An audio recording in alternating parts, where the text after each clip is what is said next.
What is with this lighting? It just changes when I move. But so, of course, lighting changes when you move, Jason, don't you know that? Your neck. Let's see if we can fix it. I'm not loving the lighting today. It's what it is.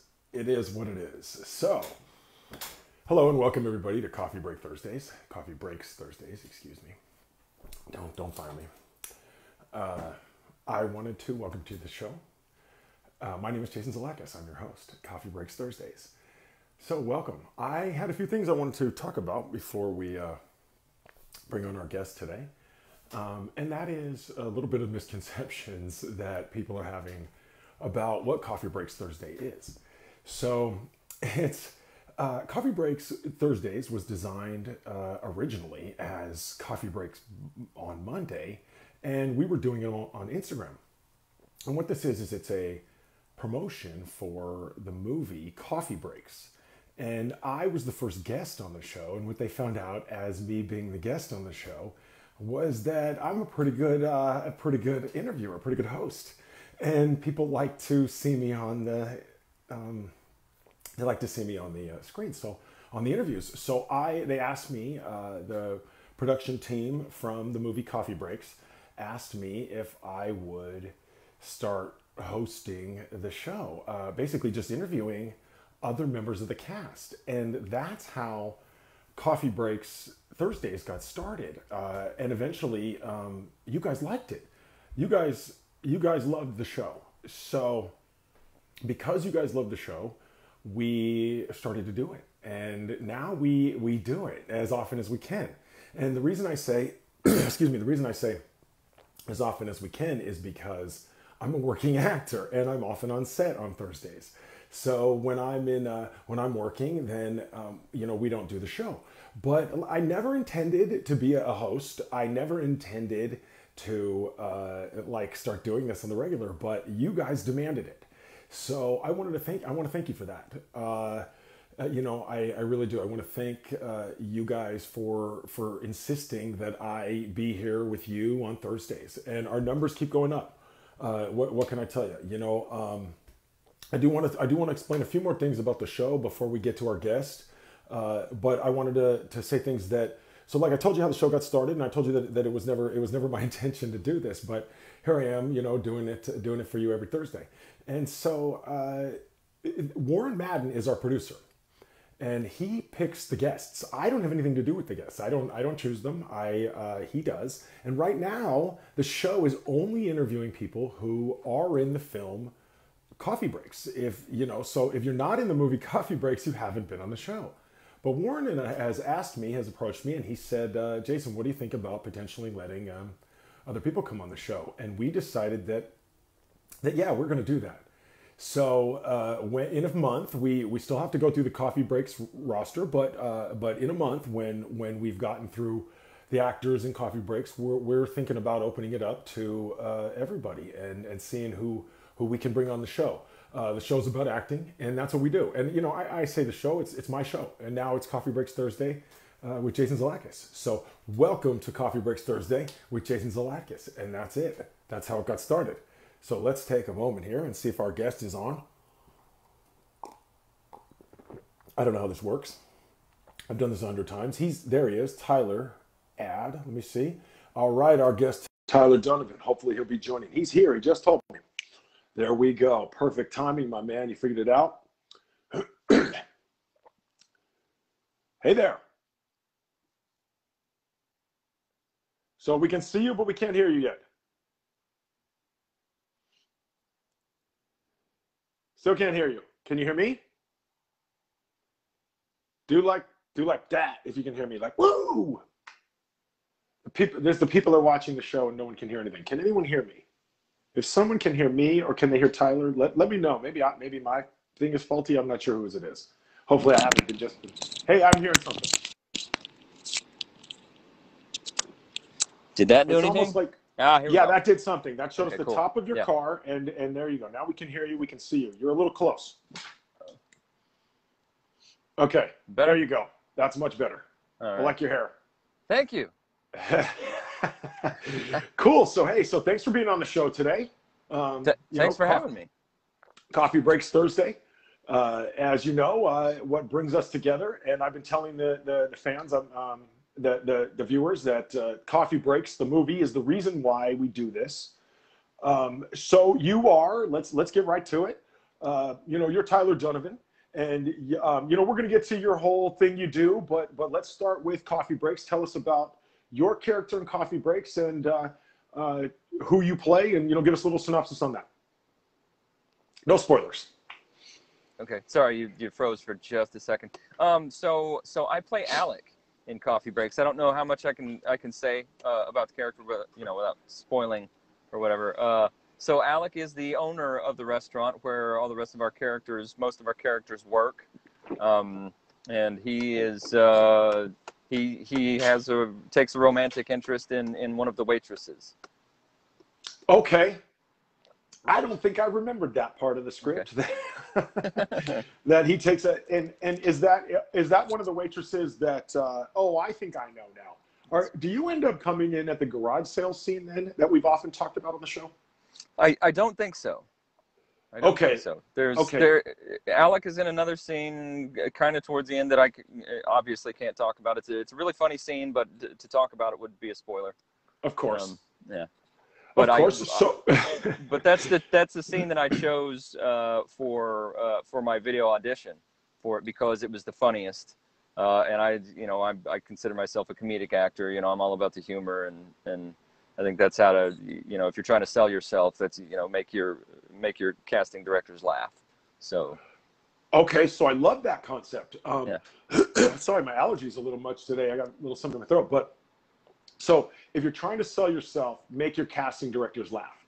Right. And so recently, a very important person to me, my mentor, he told me that that you had to make casting directors sort of love you. And is that the way of that you do that? Is that because I go in and I do my whole handsome charming deal, and I do I do comedy too. Probably not to the extent that you do it, but so is that sort of like your hook to make them love you, that sort of rapport? Right. Whatever you're going to do, if you're going to make them laugh or make them cry or make them feel something, make them just make an impression, make a real impression. So I was given the freedom to pick whatever scene I wanted to from the script for the audition. They didn't say, here's the scene, do this. They were like, picking, and they told me, they gave me a handful of characters. They were like, well, here are the available characters, the remaining available male characters. Pick whichever one you want, pick whatever scene of dialogue you want to do, and just, send us a video audition. So I chose Alec because not only because he had the most screen time of the remaining of the of course of the available characters, right. but screen time, right, but he seemed the most relatable to me. And I had just played a restaurant manager in another film.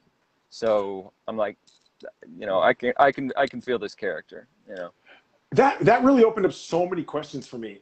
Cause I was given one very specific part, and I had to cry in order to get the part. I had to bring it, this whole big deal, right? And to get cast, but you had your pick. Yeah. Here's the characters they just really wanted you in it. I know that. So tell us, how did they approach you? I was because this is my favorite question to ask, because I think it's really important that actors know this. How did you get involved in the film? So I was approached by Warren actually on Facebook. So you're freezing. So how were you approached to be in the film? Because I think it's really important actors know how we get involved in movies. There. Did you say Am I still cutting out? I just turned my Wi-Fi off. You were just a little bit, but yeah. Okay, so I think you got the question though. Did you get the question? How was I approached? Right. Same way, by Warren Madden on Facebook. He saw, apparently, there was a Star Trek fan film that I was in. Now, I'm in a series of Star Trek fan films called Avalon Universe, but I was in another, I did another small appearance in another film that's in the, if you know anything about Star Trek fan films, there's one called Prelude to Axanar, and there was supposed to be another one, Axanar itself. Anyway, I was in the subsequent Axanar film called Interlude, and because there was a guy that had backed out at the last minute because he he was the chief engineer in it. And then, they were working on this thing for 2 years. And the day before it came out, he came forward and said, I don't want my name on this. I don't want my face in it. I don't, want to be involved at all. So my buddy who was editing this film picked me up came to my apartment on Friday and says, hey, pack your shit. We're going to Atlanta tomorrow. You're going to be the chief engineer in this in Interlude. So I did, and then it was released, and I guess Warren saw that, and then he went and watched, and because he commented on it, he was like, "Wow, very impressive performance by Tyler Dunivan," and then he watched my a parody of Back to the Future 2 that I was in called Back to the 2015 Future, and that was like 6 years ago we made that, but and he went and watched that, and I guess showed it to he showed something, I think it was Back to the 2015 Future, to the screenwriter who I guess has, I don't recall her name. Is Tracy Simpson. Yeah, Tracy. Okay, yeah. He would later tell me that he showed that to her, and she watched it and said, I want that guy in my movie. Right. So you accidentally, well, I mean, indirectly got in another film, and then that film got saw by or seen by our producer. He's the producer of this show, and he's also the one who chooses the guests. I want to shout him out again, Warren Madden. So guys, I don't pick the guests. Warren Madden picks the guests. And of course, so Warren saw this movie, and he's a huge fan. Became a huge fan of yours. Like, really liked you in that. He's talked to me about you. Like, I know this is like, I know that, here, let me like gas you up a little bit, but he really has told me all about you. Like Warren's a big fan. So he was like, this guy, Tyler, you gotta see it. And he keeps sending me clips after clip. Warren, I'm on set. I can't watch all your clips, dude. But, but he's the producer of the show, so I owe him everything, right? So he was really a big fan. So I see why you got your pick of the roles. I see why you were allowed to do that. Because he saw you in this movie, which I think is amazing. You don't know what's going to happen. You've got in this film. Now you're in this movie, and now here you are on my show, which is crazy. And so who knows? I mean, no, it's not. You see me turning red. I'm blushing. I'm flattered. I'm very flattered. So let's talk about now. And you mentioned so many things that I was going to get to, but let's talk about. Obviously what you're most known for, and I know the Star Trek thing, or I know you got Avalon and all these very big Star Trek things that you're doing. In fact, some of our one of our other Coffee Breaks members of our team is also in one of those pictures with you. I think Pixie, yes. She's in one of those with you. But let's come back to the Star Trek thing. Let's talk about realistically what you're known for. You were known for, and it's hard to tell with your beard, right. But you are known for celebrity impersonating Michael J. Fox. Yes. Specifically as Marty. Yes. So tell us, this is my big question, because I've been thinking about it. So here's what I really want to know. How does that happen? Because, they always go, I'm Ben Affleck, but I don't walk around Hollywood like I'm Ben Affleck, right? But you were you really took it to another level. Like, you're like one of the best known Marty McFly impersonators. So how does that happen? Do you look like him and then it just naturally progresses, or do you go, oh my God, I love this movie. Whoa, coincidentally. How does it happen? Tell us. Yeah, well, I've been told all my life since I was 5 years old that I look like Michael J. Fox. And as you said, not so much right now with the beard, but so just on a whim, about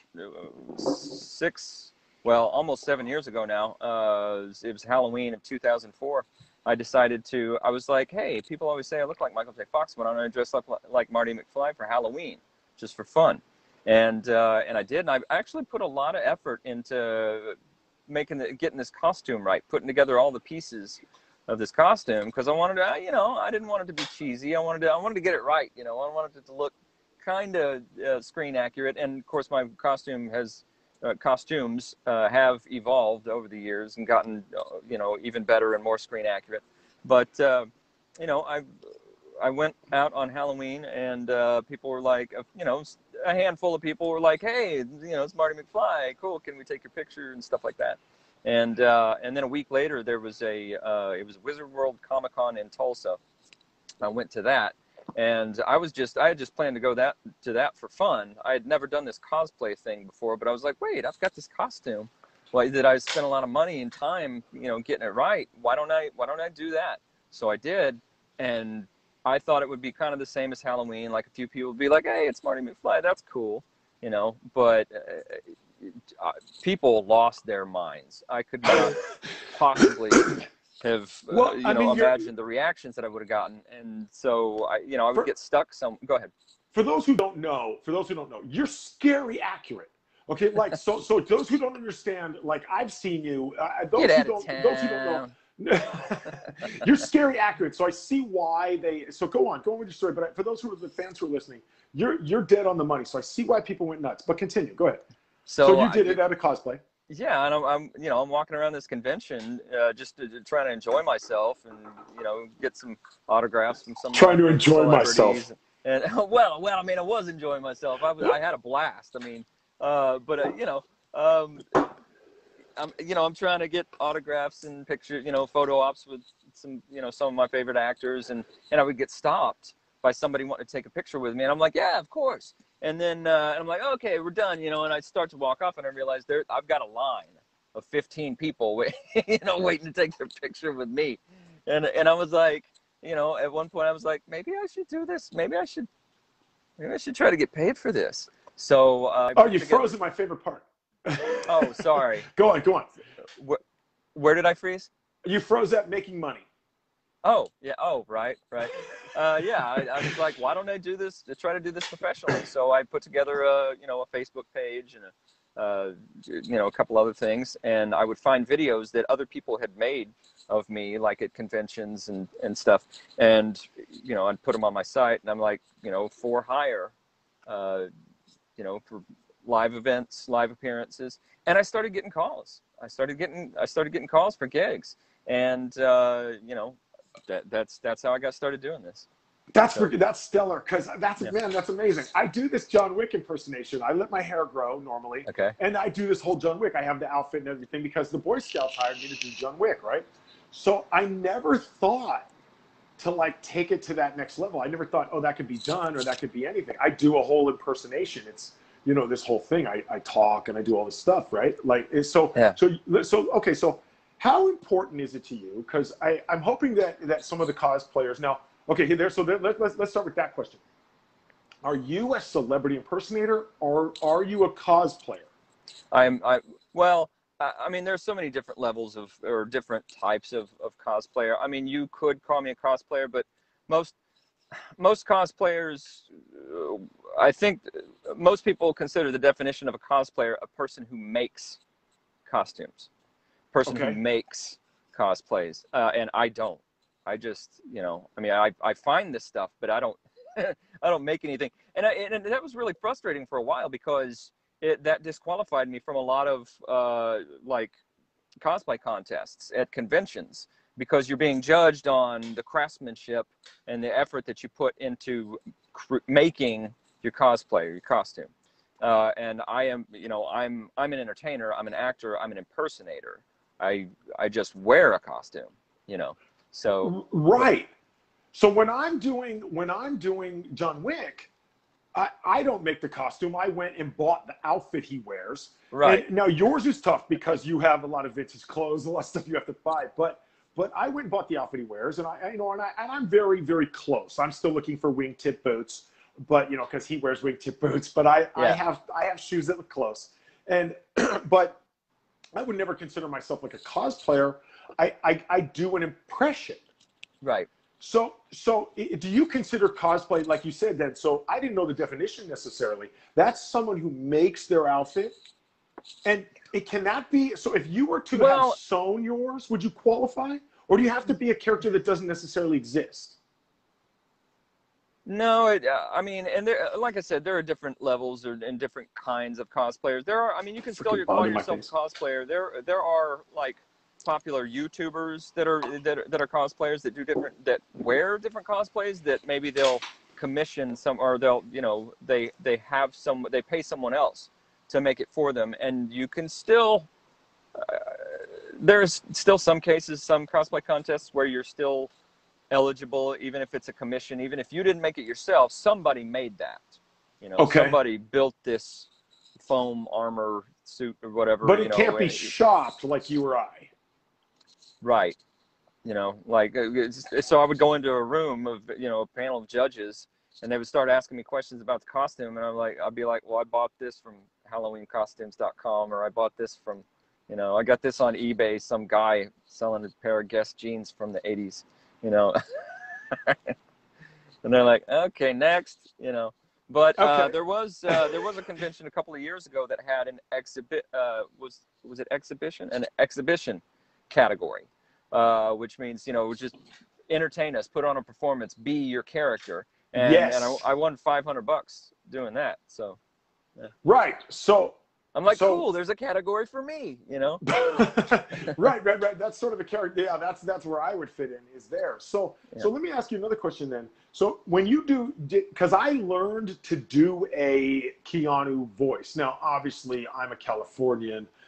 I know most of his voice, you know, Right. already. I alter it a little bit. I'm doing basically a poor impression of, you know, Ted Theodore Logan, and then I just make it really tougher to sound like John Wick, right? But how much did you spend time like watching him or studying Michael J. Fox, or like, see, I mean, to more perfect your craft? Maybe not in the beginning, but as you became more paid, more formidable, did Right. you, you know, so did you study him? Did you learn what he does, his mannerisms? Yes, yes. I mean, I kind of already knew, you know, I kind of had a basic foundation for it when the first time I ever did it, because, like I said, that first convention that I went to, people would see me and be like, "Oh my God, that guy looks just like Marty McFly," and then I would be like, "This is heavy, Doc," you know. And as soon as I did his voice, people would be like, they would really freak out. But I realized, I just a few months after I started doing it, I got asked to do an event in September called We're Going Back. That was a locations tour and of all the shooting locations from Back to the Future. And it was this big, huge event. And I was going to have to reenact a couple of scenes. So I had to memorize the dialogue. So I was watching the scene, you know, where you know, Marty chases Doc down the hill, and we reenacted this at Doc Brown's mansion, at the shooting location of Doc Brown's mansion exterior.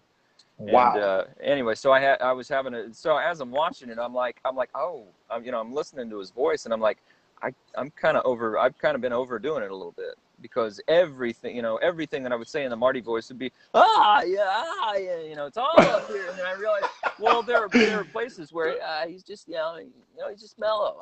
What's going on? You know, Right. so I had to dial it back, you know.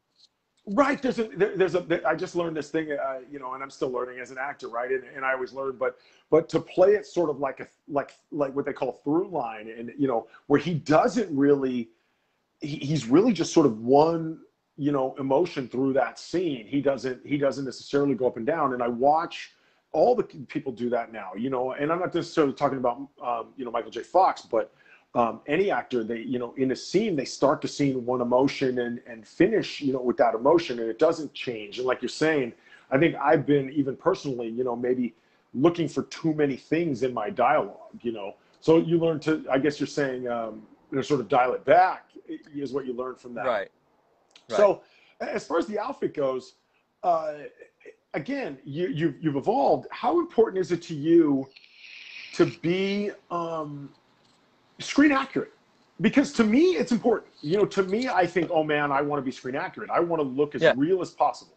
Yeah. You know, so yeah, it is important. I went to, you know, I want it to be where nobody can call me on anything. Where if somebody can't point out, oh, that was different in the movie, or oh, you don't have this, or that, you know, the jacket isn't quite right, or that's the wrong pattern on your you know, the cuff of the jacket. And right. to the point that I even went and bought, I went to Dillard's and found, you know, I was on a mission. I was going to find purple Calvin Klein underwear, and I did. And you know, and I wear them with with the costume, so Right. that if anybody ever says, you know, oh, but you have Calvin Klein underwear, you know, and I pull the waistband up and I'll show them, and they're like, ah. Okay, so how many? That was one of my questions about the Calvin Klein underwear, because obviously it's something people would focus on, right? Yeah. I mean, you know, they want to see my underwear all the time, and I'm not even a celebrity impersonator. No, I'm kidding. But, but how many times is the underwear a thing?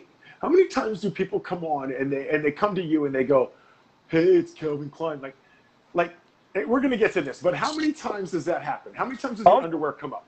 Almost every time. Almost every time that I do an appearance. You know, anytime it's mentioned, you know, somebody call me Calvin Klein or ask me if, you know, if I have the underwear or whatever, I'll just show them. And on the underwear, is it dudes trying to make you look, or is it girls trying to see your undies? What tell us the truth? Oh, I don't think it's girls trying to see my undies, but you know, it's just people.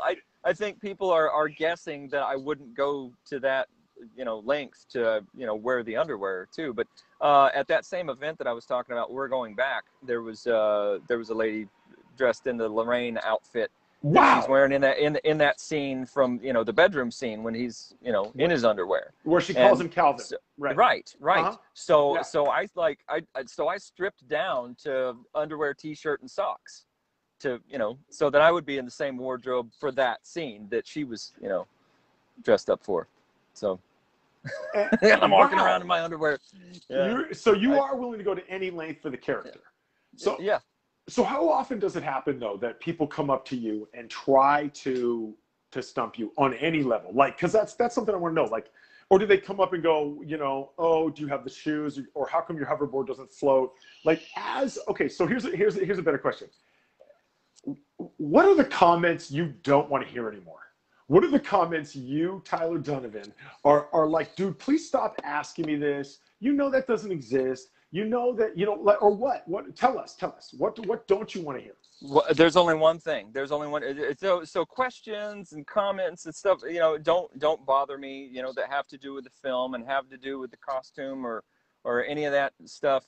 The only thing that pisses me off, that I get so tired of, because every single person that does it thinks that they're so clever and thinks that they're the first person to ever think of it. I can't wait.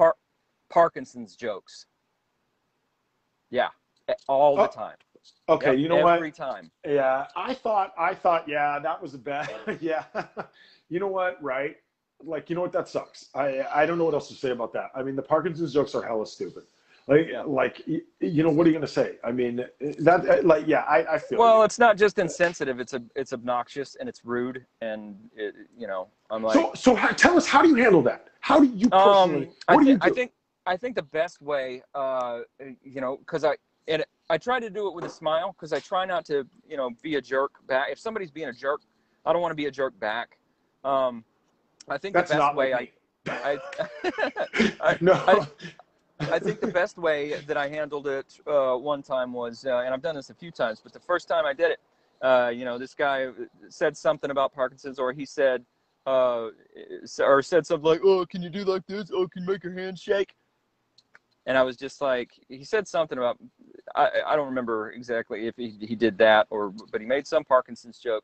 And I was like, oh yeah, I actually do charity work for Parkinson's research. Yeah. Oh, and then he was like, and then he was like, man, now I feel like an asshole. And I'm like, good, that was the point. Right, good, you are one, right? Like, yeah. So okay, so let me ask you then again. Here's another great segue for me. Thank you. I did want to ask you this question. So the Parkinson's research. You do work for charity? You do those things. Tell us about that. Well, you indirectly became working for the Parkinson's, you know. Well, I've attended a few events. Now, usually, I get paid for what I do. Sure. But there was a few years ago, there was a thing. It was, you know, Team Fox, and, you know, they were doing a pancake breakfast or something for Team Fox at this restaurant, and I didn't ask for any pay. I just showed up, you know. And the people contacted me and, you know, asked me if I could do an appearance. And I was like, yeah, I just showed up and didn't ask for pay. So. Right. So that's good. And then, you know, and I want to talk about, you know, we're getting about halfway through the interview, and, you know, we haven't really talked too much about coffee breaks, but we'll get to coffee breaks in just a second. I do want to ask you another thing about the Back to the Future before we kind of transition. Sure. So let me ask you another thing, because this is such a fascinating thing. You know, I think for our fans, I think the cosplaying or the celebrity impersonation, I think this is a segment that people don't really get to hear about. And I think it's pretty wild. So my question is, and I think maybe you get asked this possibly a lot, have you met Michael J. Fox, right? And, you haven't. Right. I have Oh, not. you really? Yeah. And, okay, because I would have thought that would have been something, like by now. You're like one of the best ever to do it. And so I'm saying, you haven't met Michael J. Fox? I haven't. I was supposed to at a convention about 4 years ago. I was working a convention. I had a photo booth with a green screen, and we'd make it look like you would stand next to me on a hoverboard, and make it look like we're on riding hoverboards with the Hill Valley in the background and all that. Right. And he was scheduled to be there. He and Leah Thompson and Christopher Lloyd and Tom Wilson were all scheduled to be there. And Sure. Leah Thompson backed out about 5 days before, and then Fox backed out I think 2 or 3 days prior. Ouch. Because scheduling conflicts. He was filming for Designated Survivor, the show, that Kiefer Sutherland show where he was like the president by default. Great show. Yeah. Mm-hmm. So right. So okay. So here's another question. Then, if you met him, what would you tell him? Like, would you show up as him? Would you or would you go as Tyler and be like, hey man, I'm just a huge fan? Or are you obviously you portray him, but that doesn't mean, I mean, of course I love Keanu Reeves, but maybe you're like, Michael J. Fox is mad. I don't care for Teen Wolf. I don't know. Like, what's your thought? Well, I mean, if I was at a convention, I would probably be in Marty Get Up anyway, because that's what I do at conventions. Okay. I mean, if it was another event, another type of event that I guess it would depend on the circumstances. But yeah, I would tell him I actually get mistaken for you a lot. And I would tell him I'm a professional Michael J. Fox impersonator. My name's Tyler Dunivan. How you doing? It's very nice to meet you. And have you met other Michael J. Fox impersonators? You have. Yeah. One of them's a good friend of mine. A guy named Rob Sims in Orlando, Florida. So is there like a cult for you guys? Like, is that like a thing? Like a secret group? You know how some when motorcycle guys ride together, like, do Michael J. Fox impersonators sort of like, are you guys like a gang?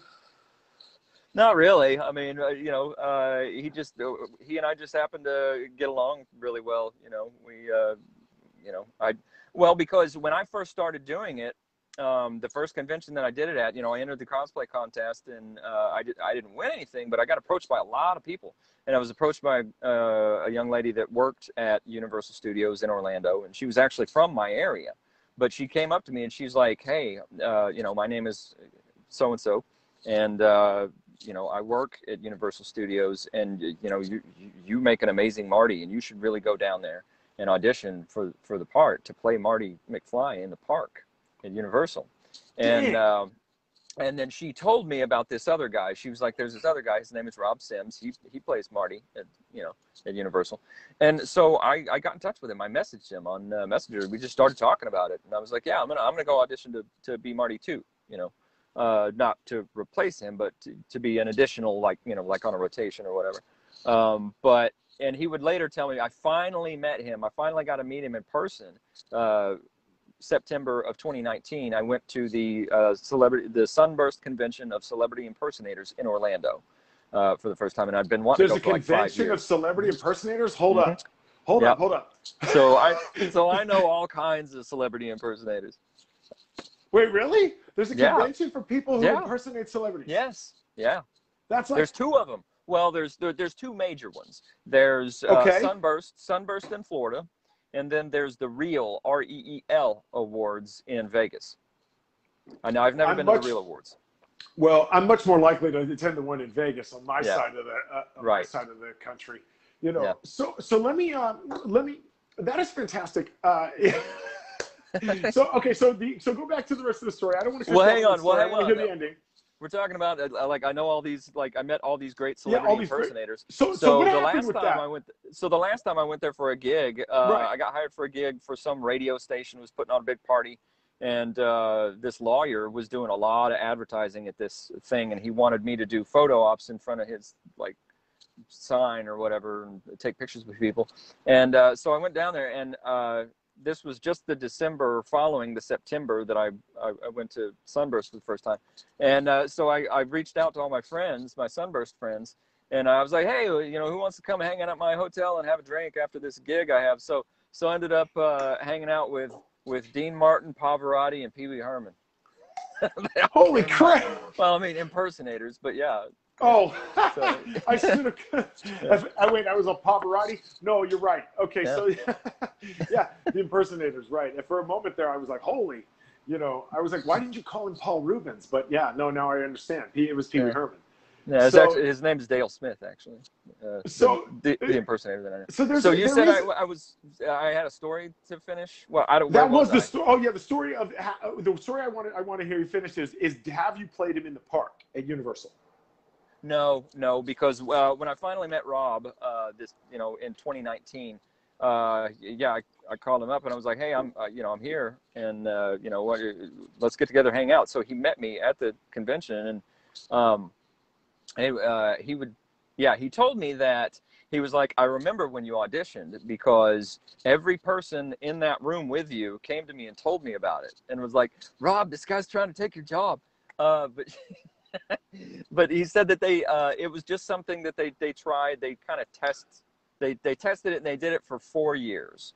And they only hired one person ever, and it was him the whole time. So that job, I didn't get it because it wasn't really available. So okay, so I went to the park and there was a guy playing Dracula, right? And he comes up and I just happened to be wearing this Dracula shirt because I'm like a crazy monster nut.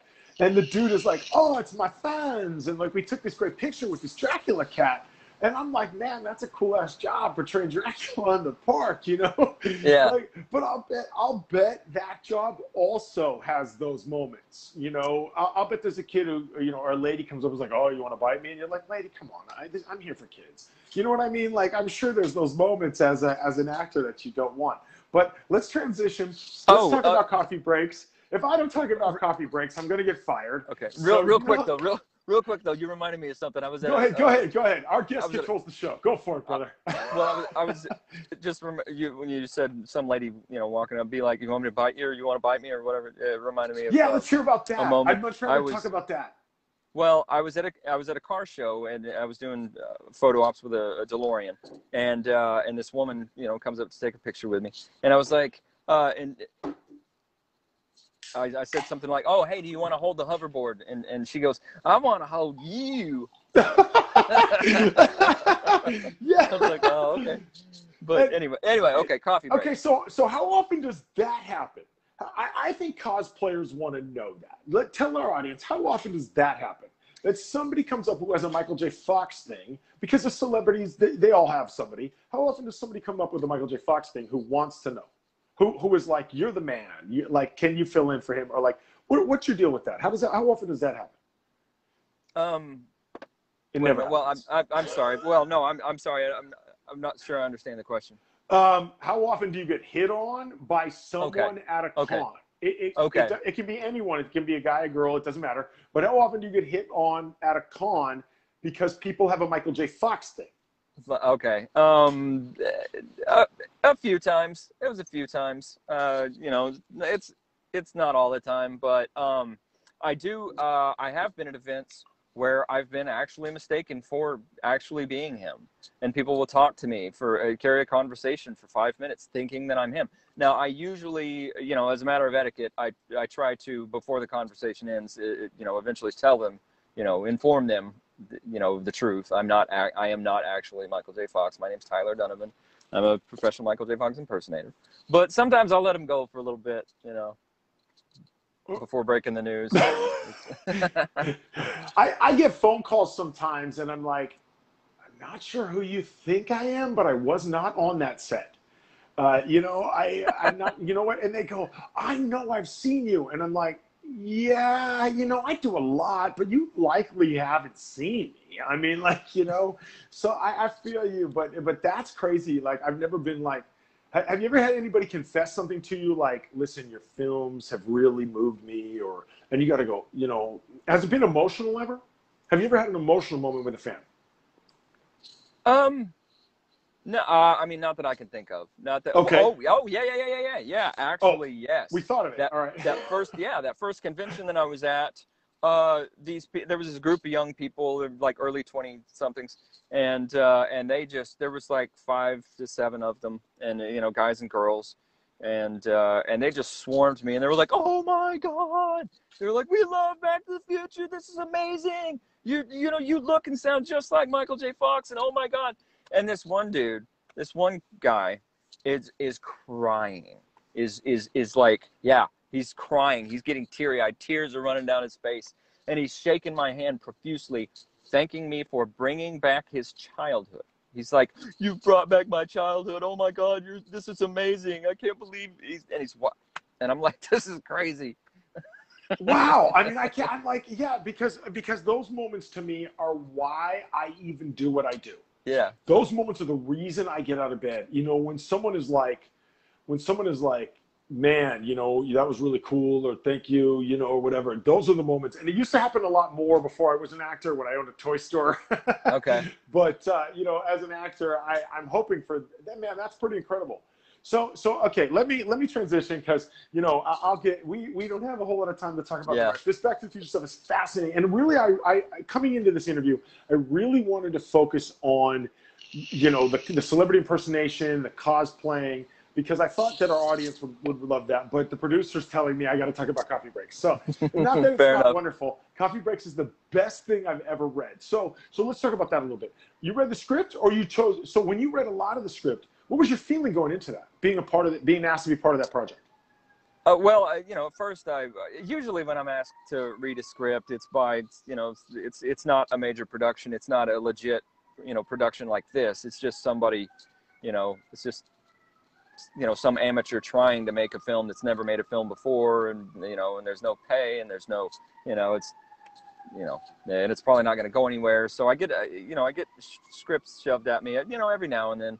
And so I didn't know if this was another one of those, or or not. And then he told me a little bit more about it. He was like, "Well, it's it's a union production." I'm like, okay, so this is a real deal.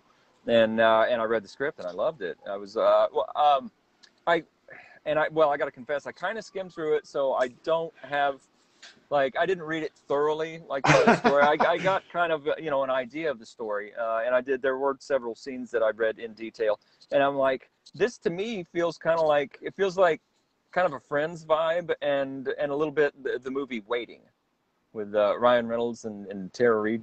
I know it very well. I know Waiting very, very, very well. Yeah, it's like the first appearance, second appearance of Ryan Reynolds, because he was Van Wilder before Waiting. Wilder. Yeah. Right, but Waiting is like an unknown movie for him. So you thought to yourself, here's this Hollywood script. You thought, this is a union production. This is a major thing, and you thought, I'll skim it. Well, I had a deadline to get the video auditions. So I had to figure out which character I wanted to play. So I had, I had a list of these characters. So I had to go through it and, find, okay, here's this character, here's their dialogue. Do I like this character? Do I want to, or which one do I want to be? So, and then I had to find the scene. So my focus was on getting the audition done. Right. Of course. And I tease, and I know how it is. The truth is the audition was like they wanted it right away. And and I understand that. You don't have time to read a whole script. I get these guys who send me a script, they'll send it to me at 5 o'clock, and then at 7:30 they're like, "Did you read it?" And I'm like, "Dude, literally, I have a family at this point. I have dinner at 6 o'clock because I'm old now, so I do these things. I do this family show, So we're getting to work with people like Wesley Ure, Kathy Coleman. Both of them are from Land of the Lost, and shout out. I know Warren, which our I producer, watched as a kid. Right. So what a fantastic show, and and they're still fantastic people out doing this con thing. And so so again, like they get to sign autographs at a convention, like and that to me seems like a goal. Like, so they get to do that. We're getting to work with, Liz Fletcher, Sarah Christine, Jesse Heyman and Celine Alva, some people who have a lot, good Hollywood experience. Scott Crane, Jerry Suprian was the dad on Small Wonder, and that to me blows my mind, right? So back to the 80s, like Jerry Suprian, like I watched that show as a kid. I loved Small Wonder. Like what a great show. And so we're getting to work with some of those people. I'm pretty excited about that. But of course, we're getting to work with John Lair. The original Geico caveman, and he's I've heard he's our guest in 2 weeks. So make sure everybody who's watching, make sure you turn in 2 weeks. We're going to have the Geico. We'll turn in every week. What am I talking about? This is Coffee Breaks Thursday with your host Jason Zlatkus. I almost forgot my own name, and your producer Warren Madden. There's a bug that's flying in my house. Forgive me during the show for pointing out that bug. But, I wanted to mention that. So let's talk about something else. I didn't want to mention the bug. What I wanted to do is mention Warren Madden was the producer. But we're also going to start a new Facebook page, Coffee Breaks with Jason Zlatkus. We've decided we're going to start that. Warren said, man, you're getting too popular. We got to do this. So, for the 3 people who watch the show, thank you guys. No, I'm kidding. Hundreds of you watch it, and I really do appreciate it. Everybody who watches the show, you're very near and dear to me. Please, let us know. You love the show. You watch it every week. Thank you. So moving on, Tyler, one of your biggest things that you are involved with is this Star Trek thing, this Avalon thing. I know that's big to you. So tell us, before you were asked to do it, the Star Trek thing, were you a huge Star Trek fan? Was this like a moment for you? Oh, you were. Okay. Yes. So getting to be on a Star Trek film, because to me, I will finally, and I'm gonna wrap this out. Warren's not gonna. Okay, so Warren will forgive me. Here we go. There's talks for me to play Superman in a fan movie, and so to me, that's like a childhood dream come true. Yeah. So okay, I'm gonna get emotional. Hold on. Okay, I'm done. So tell me about what's it like to get to play this amazing thing in your life, a childhood growing up thing. Not only do you get to impersonate Michael J. Fox, which is amazing, but what's it like to be in this film that you get to do? Star Trek movies. Like, tell us about that. Well, it means so much to me because I've never really been cast as a lead because of I think my stature. I'm not a tall person. I'm not even an average height person. I'm pretty short, which helps with the Michael J. Fox thing. I'm actually only 2 inches taller than he. I am 5'6", so he's 5'4". Okay, right. So his even height, right? Yeah. Okay. Yeah, but so I've never, I've gotten a lot of supporting roles, and I always play a wacky, side character, but I've never been a lead before, and the producer and and the writer producer of these films is also a huge Star Trek fan, and he and the guy's like my best friend. We've known each other since I think I was 12 and he was 11 when we met, and we met in a Star Trek fan club. So he was talking about writing his own Star Trek stories and wanting to make Star Trek fan films when we were kids. So he came to me about 3 years ago and said, hey, let's, and I've done, I think it was 10 years ago that I did the first film project with him. He was like, hey, I'm making a movie. I hadn't talked to him in years. And then I ran into him and he was like, so are you into acting? And I had just gotten back into acting like that summer. And he was like, hey, I'm making a film.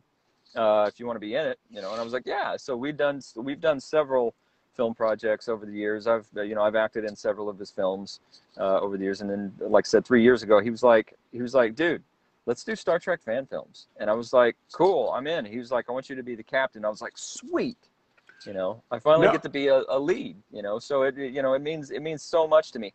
And because of CBS guidelines, CBS came out with these guidelines like 5 years ago because some of the fan productions were getting really, really big. Sure. I mean, really big. So they put the kibosh on that, and they said, they were like, okay, you can't, here's a list of things you can and can't do when making a Star Trek fan film. So it has to be, so yeah, you can't portray already established characters in the Star Trek universe. So you have to make up your own original characters. Okay. So, and I love that. And I love that I'm not having to act like, you know, Kirk or McCoy or Spock or somebody, you know. Sure. I get to I'm playing an original character, so nobody can say, oh, that's not what that character would say or do, or that's not a good impression of that character. It's my own character. Right, because you don't get that luxury Yeah. with Marty. Right. You get Uber yeah. fans. Right. Right. You know, and for those who don't know, I've seen Uber fans talk down to Stephen King. I've seen Uber fans talk down to the guy who wrote Men in Black. I mean, I've seen Uber fans tell Frank Oz he doesn't know how Yoda would act. Like, literally the man who created Yoda, I've seen fans tell him that they live in the Star Wars universe and he only puppeted it. I shit you not. And I don't mean to say that word on our show, but I No, I did earlier. So, well, the guests can do whatever they want. The host has to, you know, maintain his cool. Anyway, right,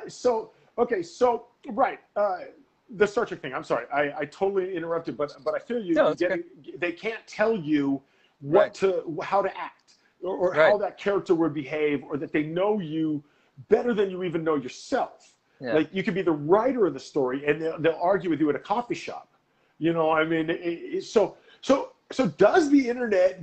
How does that feel, right? Like people. We had one of our guests, and he got a lot of hate mail on our show. It was interesting because he had a bunch of trolls, and so do you get that stuff? Do you get people online? Do you get people who say sort of like, you know, I'm not feeling your vibe, or what's your online take? Do most people love you? How's that going for you? Yeah. I mean, when we made the first film that we made, you know, it was called Ghost Ship, and it's Star Trek with zombies. You know, we released it on Halloween. And you're the captain of that. I'm the captain of that. Correct. Well, right. in the beginning, my character is the rank of commander, and then Right. by the end of the first film, he's promoted to captain. And they're sent out to salvage the USS Excalibur, which was partially destroyed by the Enterprise, which draws from an actual episode of the original series, The Ultimate Computer, because the Enterprise was being controlled by this new computer that would basically replace the need for officers, you know, to run the bridge. It was just this computer would run the ship. Well, they were doing a war game, and the computer freaked out and thought it was real and destroyed a bunch of other Federation ships. Okay. And so the Excalibur was one of them. So my character is sent out with an away team with a crew of 2 other people. They go out to salvage this ship and bring it back in. Well, so they go on board this ship and get attacked by zombies. Okay. So and was that Ghost Ship? Was that your first one? I think that was your first one. Okay. So right. yeah, and it's got, I think, like 400,000 views. But you don't get people saying this, you know, you shouldn't be messing with Star Trek universe. I mean, I'm sure you get, you know, because I get these ones that get millions of views and they say, you know, whatever they say to me, you know, get a better actor, you know, you guys are just ripping off this. You know, the Star Trek community, you're finding they love you. Yeah. Like I said, the first one, which got the most views, we had our fair share of trolls or a fair share of people that had negative things to say about it. And fortunately, those people didn't bother, you know, the people who didn't like it didn't bother to watch our subsequent films. So we've gained, kind of a loyal audience. You know, people I love it. The people who watch Avalon Universe are watching it because they love it, because they've liked the previous films. See, I love that you've dealt with this stuff in person, that you've dealt with this where they you've dealt with the fact that the people love your films. You've gotten past the haters. You've dealt with these people in real life as portraying Marty, and those kind of things. You know, Warren says he loves Ghost Ship. Yeah, Warren, he's on. So tell us, and the reason I didn't mean to cut you off there, but we are running out of time today. So tell us, what you have coming up. Are you making convention appearances? Mention that. Tell us that kind of stuff. What do you have going on? Other than coffee breaks. I was planning on attending Sunburst this year, which was supposed to be in a few weeks, the first weekend of or the first week of September, and it got postponed. Now, if I'd known that, I would have planned to go to. There's a big Star Trek convention going on right now, or starting tomorrow, I believe, And some of the Avalon crew went. The producer Josh Irwin and Pixie Nereid, who is also in this film in Correct. Coffee Breaks. Yes. She's going because she's playing the main character in our next film that is currently being edited that will release in October. And so if I'd known I wasn't going to Sunburst, I would have planned to go to that because they're doing an Avalon Universe panel at this convention. Wow. I'm trying to get him to get me on like a video call so I can, if anybody, fans have questions for me. But anyway, so our latest film, Cosmic Stream, just came out a few weeks ago, 3-4 weeks ago. And so go watch that. If you haven't watched Avalon Universe, watch them in this order. Go to Avalon Universe channel on YouTube. Go to videos. You have to scroll to the bottom. Watch Ghost Ship Parts 1 and 2. Then watch Avalon Lost. In Avalon Lost, so real life circumstances happened, and I wasn't able to be in the next film. So we did Avalon Lost to kill my character and replace him with a new captain. And then back in January, Josh came back to me and said, "Hey, I want to bring Derek Mason back. I want you back." So, nice. The latest one, Cosmic Stream, that we made is so Avalon Universe was made to kill my character, so he dies at the end, and then Cosmic Stream, he comes back. Spoiler. Well, I mean, the movies have been out for years. Well, so, we're getting a fresh audience here. Come on, spoiler. Yeah. Sorry. Okay, so Cosmic Stream brings you back, though. Yes. So it's like the search for you. Like they go to San Francisco and these whales come out and it's all horrible. Like that happens, right? Yeah. Well, he wakes up in a strange place and he doesn't know where he is. He doesn't know if he's alive or dead. So watch to see. But anyway, love it. Avalon Universe. Watch in this order: Ghost Ship, Avalon 1 and Lost. 2. Yeah, Ghost Ship 1 and 2, Avalon Lost, Demons 1 and 2, and then Air and Darkness, and then Cosmic Stream. So. And then Cosmic Stream is the newest, right? Cosmic Stream is the newest. And Pixie is playing the main character in the next one, like I said, that's going to come out. Agent of New Worlds is going to be the name of that one. And Agent Pixie works in Coffee Breaks. Pixie works at your restaurant. Pixie and I share screen time. You do. She doesn't work at Alex's restaurant. She works at another restaurant. I don't remember. There's more than one restaurant. I'm fired. Yeah, because Alec is eating at Alec goes to another restaurant. Oh. And I don't want to spoil it, but she's the waitress there. Well, yeah, she's not one of his waitresses. Okay. Yeah, I think I'm in the scenes at her restaurant. So have you been recognized obviously Marty, but have you been recognized for Star Trek yet? Has anybody said? Actually, yes. Someone saw that because we filmed part of it. I think we filmed some of it at the local public access channel. And a condition of using public access to film stuff, you have to screen your whatever you're making. You have to show it on their channel. Okay. So it's I think Ghost Ship has played on that public access station several times. And yeah, someone approached me in real life at my work one time and was like, "Hey, I saw your Star Trek film on public access." And I was like, "Oh, cool." I used to watch public access like a lot. There used to be this great show, and it was called Wayne's World. I mean, I loved that show. I don't know, but on public access, man, Right. So man, I'm really enjoying this conversation. You've been a fantastic guest. Tell us, we talked about what you're coming up. We got to talk about, once more, let's give a shout out to the producer, Warren Madden. Let's give a shout out to the writer, Tracy Simpson, of course, the director, Matt Sly, our wonderful co-stars, Liz Fletcher, Sarah Christine, Pixie Nereid, Wesley Ure, Kathy Coleman, John Lair, Scott Crane. I'm coming up with the names off the top of my head. Celine Alva, and Jesse Hyman, all those people. So tell the audience where they can find you online, and of course, as always, if they want to donate, let's mention that, to the Parkinson's Foundation. Can they do that? Through you, or do they just go to, let's say, the Michael J. Fox? Does it matter? Yeah. No, Okay. I don't take donations. I would just refer you to the Michael J. Fox Foundation for Parkinson's Research. Very good. And if you want to do your own event, you can do your own event through Team Fox to raise funds. Thank you for that's what exactly what I wanted the audience to know. Yeah. Thank you so much. Tell us where they can find you, my brother. So obviously, you know, Avalon Universe, the Avalon Universe channel on YouTube. My Facebook fan page is Marty McFly - Tyler Dunivan. That's Dunivan. So. All right, no Instagram on that. You're not the best Marty McFly in the whole world. I'm sorry, my Instagram is Marty Dunivan. Marty Dunivan. Marty Dunivan. Have you ever checked into a hotel under the name Marty Dunivan? No.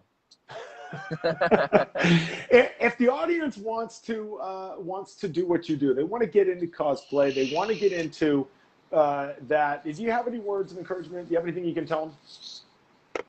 The study, you know, just research the person that you're impersonating or the character that you're cosplaying or whatever. You know, research that character and get the look to where you want it to be within your budget that you want to spend, and just start doing it. You know, start going to conventions in costume and being that character, or being that, you know, if you're wanting to be a celebrity impersonator, if you look like someone, if people tell you you look like someone famous, check out the Sunburst Convention of Celebrity Impersonators in Orlando, Florida. Check that out. Check out the Real Awards in Las Vegas and consider attending those events. Tyler, great advice, man. What a great guest. Shout out to Warren Madden for booking you today, man. I've really enjoyed it. Thank you. I have too. You've been a great host. Well, you know, I'm me, but no, I'm kidding. But I look forward to seeing you in person, and thank you for everything. You guys, thank you for watching. We'll see you next week.